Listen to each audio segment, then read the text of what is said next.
মা, চিন্তা করো না, আমি এক্ষুনি কাউকে সাহায্যের জন্য ডেকে আনছি। দীপু, তুই 5 মিনিট মায়ের কাছেই দাঁড়া। হ্যাঁ দিদি, ঠিক আছে। সরিতা পালিয়ে গিয়ে প্রতিবেশী বিক্রমের বাড়িতে গিয়ে পৌঁছয় আর জোরে জোরে দরজা ধাক্কাতে থাকে। বিক্রম আঙ্কেল, দরজা খুলুন প্লিজ। বিক্রম আঙ্কেল, দরজা খুলুন প্লিজ। বিক্রম আঙ্কেল। 2 মিনিট পরে বিক্রম দরজা খোলে। আঙ্কেল, মায়ের শরীর হঠাৎ করে খারাপ হয়ে গেছে, আপনি চলুন না প্লিজ। বিক্রম আর সরিতা দৌড়ে গিয়ে সরিতার বাড়িতে পৌঁছায়।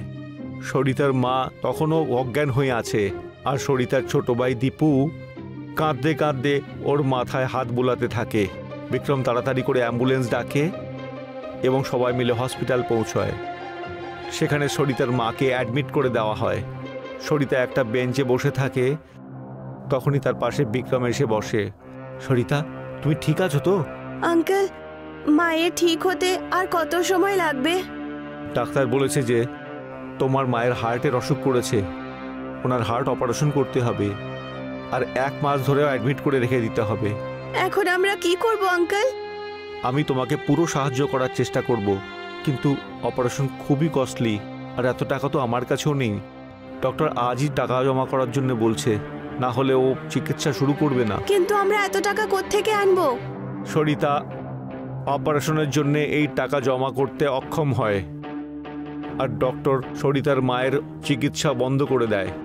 সরিতার মা ঘরে ফিরে আসে, কিন্তু পরের দিনই ওনার আবার হার্ট অ্যাটাক করে এবং ওনার মৃত্যু হয়। সরিতা এই পৃথিবীতে হঠাৎ একলা হয়ে পড়ে আর তার উপর ছোট ভাই দীপুর দায়িত্ব এসে পড়ে। ও নদীর ধারে বসে নিজের পরিবারের সম্বন্ধে ভাবতে থাকে। সময় কিরকম খেলা করছে। 1 বছর আগে আমাদের হাসি খুশির পরিবার ছিল, কত আনন্দে ছিলাম আমরা।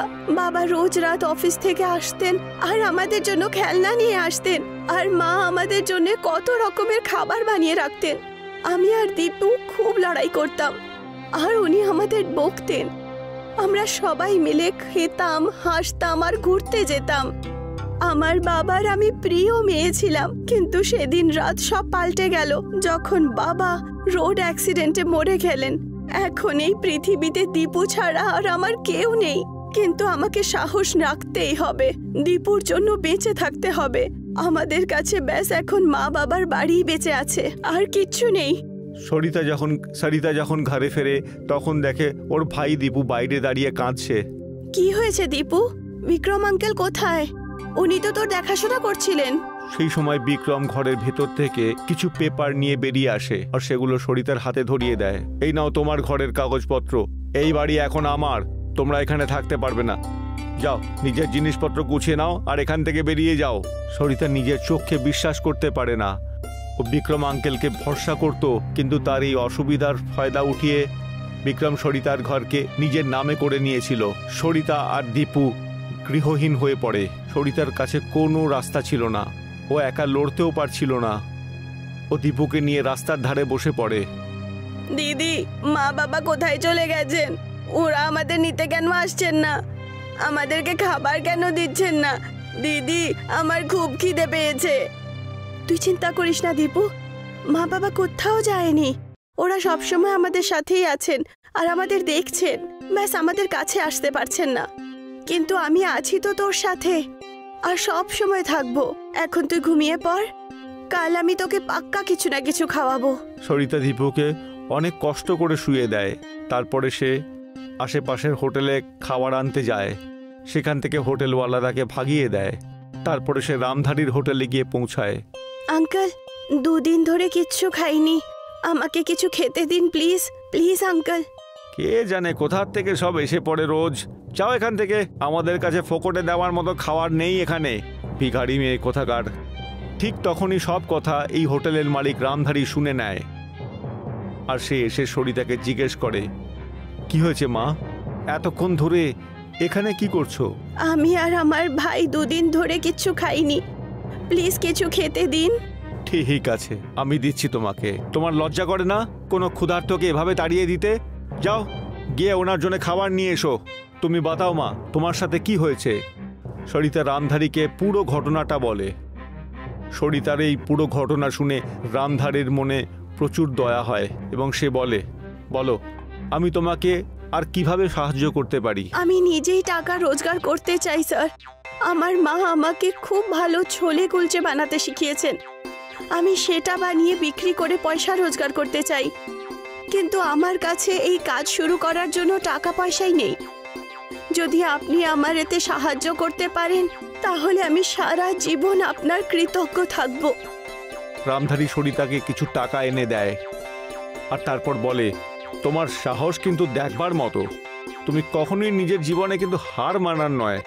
নিজের মা বাবাকে হারিয়ে প্রতিবেশীর থেকে এত বড় ধোঁকা খাওয়ার পরেও তুমি নিজে থেকে নিজের কাজ শুরু করতে চাও। আমি তোমাকে পুরো সমর্থন করব। আমি এই সব কিছু আমার ভাই দীপুর জন্যই করছি। যদি ও না হতো তাহলে আমি হয়তো আজ বেঁচেই থাকতাম না স্যার। আমি আপনার কাছে আরো একটা জিনিস চাইছি স্যার। হ্যাঁ, তো আমি হোটেলের বাইরে একটা পুরনো সাইকেল দেখলাম স্যার। আমি কি ওই সাইকেলটা নিতে পারি? আমি ওই সাইকেলেই আমার ছোলে কুলচের বিজনেস স্টার্ট করব। ঠিক আছে, আমি সেটাকে রিপেয়ার করে তোমাকে কাল সকালে দিয়ে দেব। সেভাবে রামধারীর সহায়তায় সরিতা ছোলে কুলচে বানানো শুরু করে এবং তাকে সাইকেলের উপর নিয়ে বিক্রি করা শুরু করে এবং ও তার ছোলে কুলচের নাম রামধারী ছোলে কুলচে রাখে। আর ওর ছোলে কুলচে খুবই সুস্বাদু খেতে হয়, আর সেটা খাবার জন্যে প্রচুর লোক সরিতাকে নিজেদের ঘরে ডাকে। রামধারী সরিতাকে উন্নতি করতে দেখে খুব খুশি হয় আর ওর সরিতাকে নিয়ে খুবই গর্ববোধ হয়। সরিতা রামধারীকে তার নিজের বড় ভাইয়ের মতো সম্মান করে আর ধীরে ধীরে ওনার সমস্ত ধার মিটিয়ে দেয়। সরিতা যত টাকা কামায় তাই দিয়ে দীপুকে একটা ভালো স্কুলে ভর্তি করে দেয় আর তাকে খুব পড়াশোনা করায়। সরিতা 28 বছর পর্যন্ত সাইকেলের ওপর ছোলে কুলচে বেচতে থাকে আর ওর ভাই দীপু লেখাপড়া করে একজন খুব বড় অফিসার হয়ে যায়। দীপু সরিতাকে নিজের মায়ের সমান মনে করে এবং সমস্ত সফলতার রোজগার সে সরিতাকে দেয়। দীপুর অফিসার হবার পরেও সরিতা ছোলা কুলচা বিক্রি করা ছাড়েনি, কারণ এটা করেই সে নিজের পায়ে দাঁড়াতে পেরেছিল। ও গোটা শহরে সাইকেলের ওপর রামধারী ছোলে কুলচে বিক্রেতা নামেই পরিচিত হয়ে থাকে আর বাইরের শহর থেকেও সরিতার ছোলে কুলচে খাবার জন্য লোক আসতে থাকে।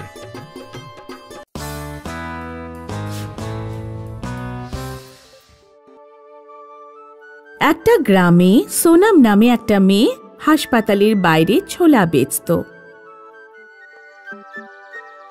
গরম গরম ছোলা নাও, গরম ছোলা ভাজা এনেছি বাবু, গরম ছোলা ভাজা, এতে দিয়েছি দারুণ মশলা, মিটবে খিদের জ্বালা, গরম গরম ছোলা নাও গো, নাও নাও ছোলা নাও গো। সোনামের ছোলা খুব বিক্রি হতো। হাসপাতালে রোগীরা ঠিক হয়ে বাইরে আসার পর সোনামের ছোলা একবার অবশ্যই খেত। হাসপাতালের বাইরে পিঙ্কি নামের একটি মেয়ে পাঁপড় বিক্রি করতেও আসতো। পিঙ্কির পাঁপড় কম বিক্রি হতো, এই জন্য ও সোনামকে খুব হিংসে করত। গরম গরম ছোলা, সব বাসি ছোলাগুলো কে জানে কতদিনের বাসি ছোলা উঠিয়ে নিয়ে আসে ওই সোনাম শয়তানটা। আমার ছোলা তোর ওই দুর্গন্ধ পচা পাঁপড়ের থেকে তো অবশ্যই ভালো। সত্যি করে বল, কতদিন স্নান করিসনি? সোনাম সন্ধেবেলা বাড়িতে এসে নিজের বুড়ি অসুস্থ মায়ের সেবা করত আর মাকে পুরো দিনের গল্প বলতো। মা, আজ একজন ধনী গ্রাহক এসে আমায় 100 টাকা টিপস দিল। সেটা আবার কি? যখন কেউ খুশি হয়ে এক্সট্রা টাকা দেয় তখন তাকে টিপস বলে। সোনাম, তুই নিজের বিয়ের জন্য কোনো ছেলে খুঁজে নে, আমি তো কোথাও যেতেও পারি না। তুমি পুরোপুরি সুস্থ তো হয়ে যাও, তারপর আমি বিয়ে করব।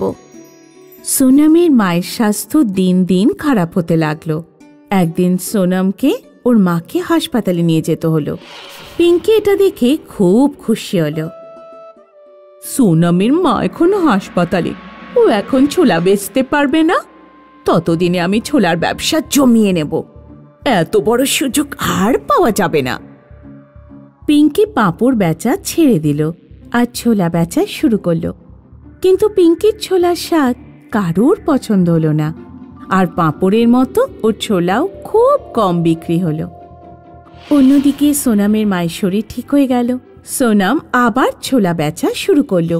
সোনামের ফেরত আসতেই ওর চারপাশে গ্রাহকের ভিড় জমে গেল। আমি ছোলা বেচলাম তো কারোর ভালো লাগলো না, আর ওই শয়তানটা ছোলা দেখো সবাই কেমন চেটেপুটে খাচ্ছে। ওকে আর গ্রাহকদের মজা দেখাতে হবে। পিঙ্কি চুপি চুপি সোনামের উপর নজর রাখতে শুরু করলো। একদিন নিজের ছোলার ঝুড়ি রেখে সোনাম যখন টয়লেটে গেল, তখন পিঙ্কি ওর ছোলায় চুলকানির ওষুধ মিশিয়ে দিল। সেদিন সন্ধ্যাবেলা যেই ছোলা খেলো সেই চুলকানিতে বিরক্ত হয়ে গেল। এই মেয়েটার ছোলা খেয়ে চুলকানি হচ্ছে, তাড়াও একে এখান থেকে। লোকজন সোনামকে হাসপাতালের বাইরে থেকে তাড়িয়ে দিল। পিঙ্কি এসব দেখে খুব খুশি হলো। কেমন মজা এবার। সোনাম বীরপুর যাওয়ার রাস্তার উপর বসে কাঁদতে লাগলো। এবার আমি আমার মার চিকিৎসা কি করে করাবো? সোনামের কাছে একজন বুড়ি খাবার চাইতে এলো। ও মেয়ে, তোর ছুরি থেকে কিছু ছোলা আমায় দে বাবা, খুব খিদে পেয়েছে। তিতা, এই ছোলাটা কেউ না, এটাতে কেউ কিছু মিশিয়ে দিয়েছে। আমার কাছে 100 টাকা আছে, তুমি চাইলে এটা নিয়ে যাও, কোথা থেকে খাবার কিনে খেও। সোনাম বুড়ি মহিলাকে নিজের 100 টাকা দিয়ে দিল।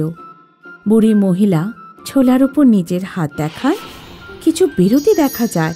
তারপর বুড়ি মহিলা চলে গেলেন।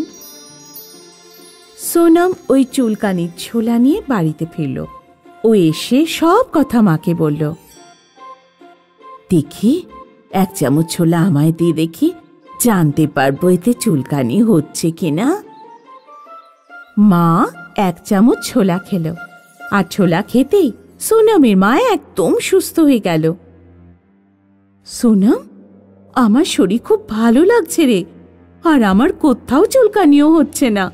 মনে হয় তোর কোথাও ভুল হয়েছে, তুই এই ছোলাগুলোই কাল আবার বেচতে যাস।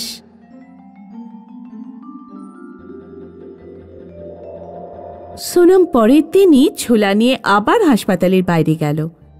হাসপাতালের বাইরে কথা ছড়িয়ে গেল যে একটি মেয়ে জাদু ছোলা বিক্রি করছে, যার ছোলা খেলে যে কোনো রোগ সেরে যাচ্ছে।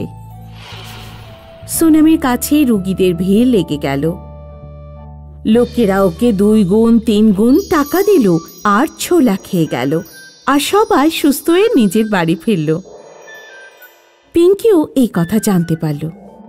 জাদু ছোলা, এটা কি ধরনের পাগলামি, আমিও খেয়ে দেখি তো। পিঙ্কিও সোনামির ছোলা কিনল, আর যেই না খেল সারা গায়ে ভীষণ চুলকানি শুরু হলো। আরে মা, এটা কি হলো রে, সব জায়গায় চুলকাচ্ছে। ও মরে গেলাম রে, মরে গেলাম। ও মরে গেলাম রে। সোনাম দেখলো যে বুড়ি মহিলা, যাকেও 100 টাকা নোট দিয়েছিল, দূরে দাঁড়িয়ে দাঁড়িয়ে হাসছে। সোনাম বুঝে গেল যে জাদু ছোলা ওই বুড়ির দিদারই চমৎকার। বুড়ি মহিলা পিঙ্কির কাছে গেল আর ওকে বলল, এখন তুমি আর অন্য জিনিসে উল্টো পাল্টা জিনিস মেশাবে? যদি তুমি কথা দাও করবে না, আমি তোমার চুলকানি ঠিক করে দেব। হ্যাঁ হ্যাঁ হ্যাঁ, আমার চুলকানি তাড়াতাড়ি ঠিক করে দাও, আমি কথা দিচ্ছি এরপর কখনো কোনো বাজে কাজ করব না। বুড়ি মহিলা পিঙ্কিকে ঠিক করে দিলেন আর উধাও হয়ে গেলেন। অনেক আগের কথা, রামু নামের একটা গরিব লোক নিজের মেয়ে বৈশালীর সাথে থাকত। রামু এখন বুড়ো হয়েছে, তার যুবতী মেয়েকে নিয়ে চিন্তা হতো। বাবা, ওষুধটা খেয়ে নাও। মা, আমায় মাফ করে দে, আমি অসুস্থ বলে তোর জন্য কোনো ভালো সম্বন্ধ খুঁজতে পারিনি। কতদিন আমি লোকের বাড়ি চাকরের কাজ করেছি বলতো। যদি সেই সময় আমি তোর জন্য কোনো ছেলে খুঁজতাম তাহলে খুবই ভালো হতো। বাবা, তুমি আমার জন্য এত চিন্তা কেন করো? আমি বিয়ে করতে চাই না, আর তোমাকে ছেড়ে যেতেও চাই না।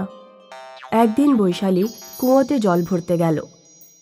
যখন ও ফিরল তখনও দেখতে পেল রামুর শ্বাস চলছে না। বাবা, বাবা চোখ খোলো, তুমি এভাবে আমাকে ছেড়ে যেও না বাবা। রামুর পাশে একটা পাগড়ি ছিল, আর পাগড়ির নিচে একটা চিঠি। বৈশালী চিঠিটা পড়ে। তোকে দেওয়ার মতো আমার কাছে কিচ্ছু নেই মা। আমার একমাত্র সম্পদ এই জাদুই পাগড়ি। এটাই তোর জন্য আমি রেখে যাচ্ছি। এটা পরে তুই নিজের রূপ বদলাতে পারবি, কিন্তু শুধু বিপদের সময়ই এটা ব্যবহার করিস। আর একটা কথা খেয়াল রাখবি মা, এই জাদুর পাগড়ির ক্ষমতা শুধু দিনের বেলাতেই হয়ে থাকে। এই জাদুই পাগড়ি আমাকে আমার বাবার মতো করে দাও। বৈশালী রামু হয়ে যায়। কিছুদিন পর বৈশালীর আনাজপাতি ফুরিয়ে যায়। ওর কাছে টাকাও ছিল না। এখন আমি কি করব? এই জাদুই পাগড়ি শুধু রূপ বদল করতে পারে, টাকা তো দিতে পারে না। আমার কোথাও চাকরি খুঁজতে হবে, কিন্তু একটা মেয়েকে কে চাকরি দেবে? তাই আমি ছেলের রূপ ধারণ করব। বৈশালী একটা ছেলের রূপ ধারণ করে চাকরির খোঁজে বেরিয়ে পড়ে। বৈশালী ঘুরতে ঘুরতে সীতানগরে পৌঁছায়। শুনুন, আপনার কি কাজের জন্য কোনো কাজের লোক দরকার? কি নাম তোমার?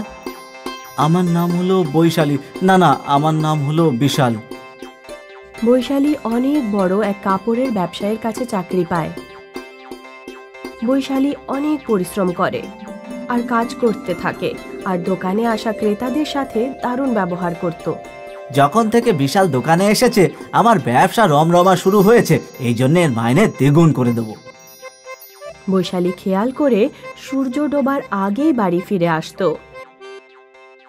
কারণ সূর্য ডুবলেই পাগড়ির ক্ষমতা শেষ হয়ে যেত আর ও নিজের আসল মেয়ের রূপে ফিরে আসতো।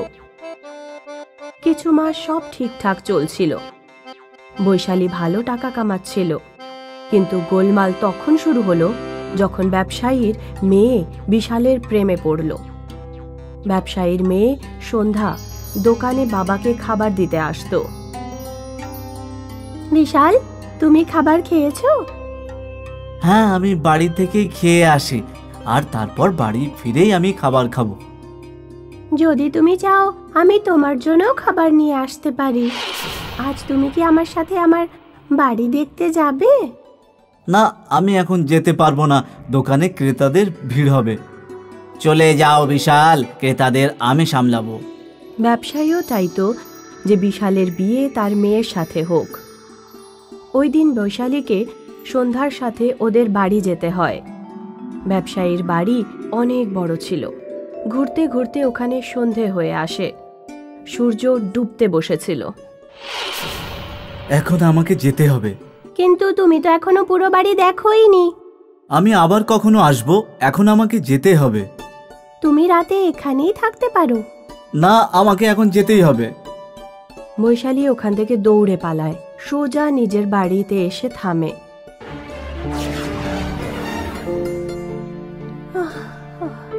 হে ভগবান, আজ খুব জোর বেঁচে গেছি। বৈশালী বুঝতে পারছিল না ও কি করবে। ও নিজে একটা মেয়ে ছিল, তাই ব্যবসায়ী মেয়েকে বিয়ে করা সম্ভব ছিলই না। আর যদিও ব্যবসায়ীকে সত্যি কথা বলে তাহলে ওর চাকরিই চলে যাবে। চাকরি তো আমি ছাড়তে পারবো না। আর যদি ব্যবসায়ীর বিয়ের কথা বলে তাহলে কোনো না কোনো অজুহাত দিয়ে দেব। ব্যবসায়ী যখনই বৈশালীকে মানে বিশালকে বিয়ের কথা বলতো, বৈশালী কোনো না কোনোভাবে কথা এড়িয়ে যেত। একদিন ব্যবসায়ী তার মেয়েকে বলল, এই বিশাল নিজের সম্পর্কে কিচ্ছু বলে না কেন, আর কোনো কথা স্পষ্ট করে না বা কেন? আর সন্ধেবেলা তুমি ওর পেছনে যাবে আর খোঁজ করবে ও কোথায় থাকে। ওই দিন বিকেলে সন্ধ্যা বিশালের পিছু নেয় আর ওখানে রূপ বদলাতে দেখে নেয়। সন্ধ্যার মন ভেঙে যায়। ও সমস্ত কথা বাবাকে এসে বলে। এটা কি করে হয়? পরের দিন যখন বৈশালী বিশালের রূপে দোকানে আসে, তখন ব্যবসায়ী ওকে বলে, তুমি কে, মেয়ে না ছেলে? সত্যি কথা বলো, না হলে ধোকা দেওয়ার অপরাধে তোমাকে জেলে পাঠাবো। বৈশালী পাগড়ি খুলে নিজের আসল রূপে চলে আসে আর কাঁদতে থাকে। আমি মেয়ে, মেয়েদের কেউ চাকরি দেয় না, আর সেই জন্যই আমাকে পয়সা রোজগারের জন্য ছেলের রূপ ধারণ করতে হলো। আমার বাবা আমাকে এই জাদুই পাগড়ি দিয়েছিল। প্লিজ আমাকে কাঁচ থেকে বার করবেন না, আমার আর কেউ নেই। এতদিন ধরে তুমি আমাকে ধোকা দিয়ে আসছিলে। ঠিক আছে, কোনো ব্যাপার নেই। ঠিক আছে, তোমার যদি কেউ না থাকে তাহলে এটা বুঝে নিচ্ছি যে আজ থেকে আমার একটা নয় দুটো মেয়ে। কিন্তু আজ থেকে আর এই জাদুর পাগড়িটা তুমি ব্যবহার করো না। পবন আর সোনু দুজন ভাই ছিল। তাদের মা মরার আগে পবনকে সোনুর দায়িত্ব দিয়ে গেছিলেন, কারণ পবন চতুর ছিল আর সোনু খুবই সোজা সরল। আমার বাচ্চারা, আমার অন্তিম সময় চলে এসেছে আর আমার সোনুর জন্যে চিন্তা হয়। ও খুব সোজা সরল ছেলে, ওর জীবন কিভাবে কাটবে, আর তার ওপরে ও এক পা দিয়ে বিকলাঙ্গ। মা, তুমি এরকমটা কেন বলছো? সোনা, এক না একদিন তো সবাইকে যেতেই হবে। আমার সময় এখন চলে এসেছে। আমি তোর বাবার কাছে যাচ্ছি। পবন, সোনুর দায়িত্ব এখন তোর ওপরে ছেড়ে যাচ্ছি। আমাদের যে ক্ষেত আছে তার মধ্যে খেতি করিস তোরা, আর নিজের জীবন যাপন করিস, আর সোনুর ধ্যান রাখিস। এটা বলে সোনুর মায়ের মৃত্যু হয়ে গেল। সোনু খুব দুঃখ পেল। পবনেরও মায়ের যাওয়ার পরে খুব কষ্ট হলো, কিন্তু ও খুব খুশিও হলো যে ওর কাছে ক্ষেতের একটা ছোট্ট টুকরো চলে এসেছে, আর এখন ওর জীবন যাপন খুব ভালোভাবে হবে। মা তো চলে গেল, কিন্তু সব দায়িত্ব আমার কাঁধার ওপর চেপে দিয়ে গেল। এই ল্যাংড়া সোনুকে নিয়ে আমি কতদিন সামলাবো? আমারও পরিবার হবে, আমারও বাচ্চা হবে। আমি সারা জীবন ধরে একে সামলে নেবো নাকি? না, আমি এরকমটা হতে দেবো না। পবন ভাবছিল যে ও সোনুকে নিজের থেকে দূরে কিভাবে করবে। তক্ষুনি ওর শয়তানি মাথায় একটা বুদ্ধি এলো, আর ও সোনুকে আওয়াজ দিল। দেখ সোনু, মা আমাদের ছেড়ে চলে গেছে, এখন তোর দায়িত্ব আমার কাঁধে। এত বড় একটা ক্ষেত, সেটা আমি কিভাবে একা সামলাবো? আমি তো খেতেও করতে পারি না। এত বড় ক্ষেতে আমি চাষবাস করব কি করে? সেটা তো আমি করতেও পারি না। তার কারণ আমি মায়ের সঙ্গে কোনোদিন চাষবাস দেখেইনি। তুই সব সময় মার সঙ্গে থাকতিস। মা আমাকে চাষবাস করতে দিতই না, আমাকে সব সময় পড়াশোনা করতে বলতো। দাদা, তুমি চিন্তা কেন করছো? আমি পুরো ক্ষেত সামলে নেব, তুমি তোমার পড়াশোনায় মন দাও। সোনু, তুই কত ভালো। তুই চাষবাদের দায়িত্ব নিয়ে আমার মাথার ওপর থেকে অনেক বড় একটা চাপ সরালি। তুই জমি জমা সামলা, আর আমি পড়াশোনার দিকে মন দিই। তুমি নিশ্চিন্ত হয়ে যাও, আমি এখন খেতে যাচ্ছি। সোনু কড়া রোদে খেতি করতে শুরু করে।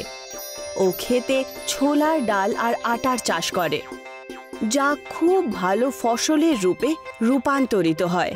তাকে দেখে সোনু খুব খুশি হচ্ছিল, কারণ ওর পরিশ্রম এখন কাজে লাগবে। ও দৌড়ে দৌড়ে পবনের কাছে যায়। আরে আস্তে আয়, এত ব্যস্ত কিসের? এমন কি ঘটনা ঘটলো যে তুই এত জোরে জোরে আসছিস?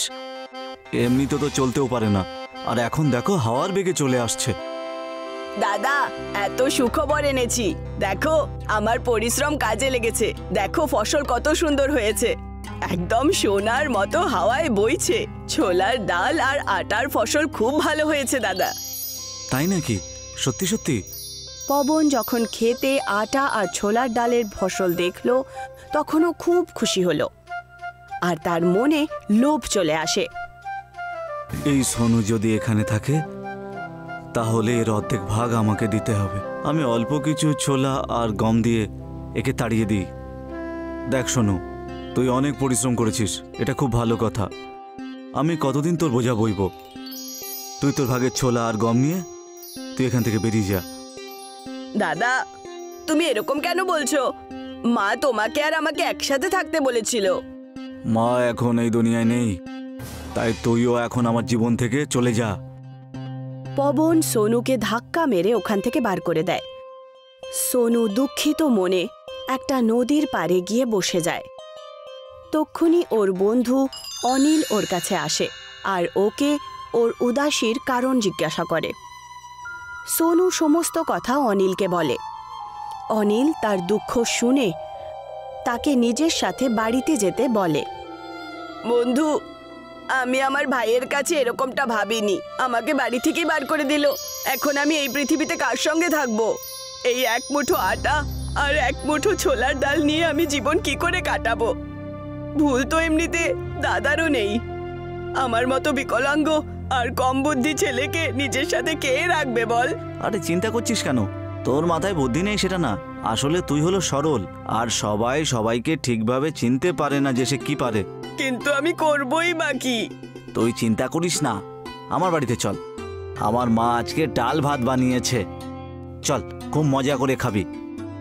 সোনুর অনেকবার বারণ করা সত্ত্বেও অনিল সোনুকে নিজের সাথে নিজের বাড়ি নিয়ে যায় আর বাড়িতে নিয়ে যাওয়ার পর তাকে খাবার দাবার খাওয়ায়, যা সোনু খুব পছন্দ করে। এটা তো খুবই ভালো, মনে ইচ্ছে হচ্ছে শুধু খেয়েই যাই। আমি এত দারুণ খাবার কোনো দিন খাইনি।